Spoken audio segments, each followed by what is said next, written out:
I've sat in rooms up and down the country for hours and hours and hours talking to people who disagree on everything from gay adoption, same-sex marriage, the whole caboose. Suddenly on Twitter, that was a very different frame for discussing things.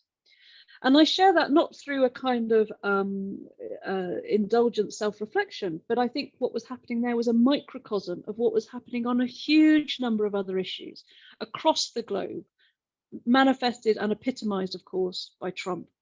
And what Trump did was popularize that way of combating each other, that way of disagreeing, that way of not relying on facts, that way of looking and seeking confirmation of our own biases through the articles we read and the people we follow.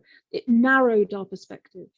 The building bridges comes by building bridges between communities who are struggling to exist in this new world order. That is where building bridges comes in.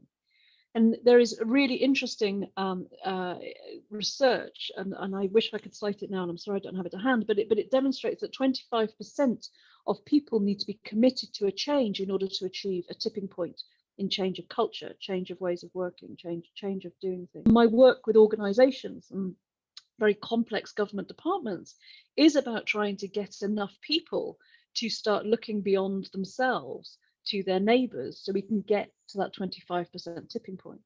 So the aim is to get to a 25% tipping point.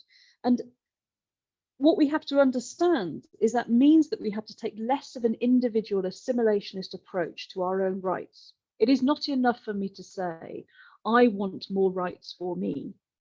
I have to say, we want more rights for us. We want more space for us. And that means at Stonewall, opening the door and making sure people from Black backgrounds, trans people, had those platforms and that space and that money and that resource. That was me sharing my power.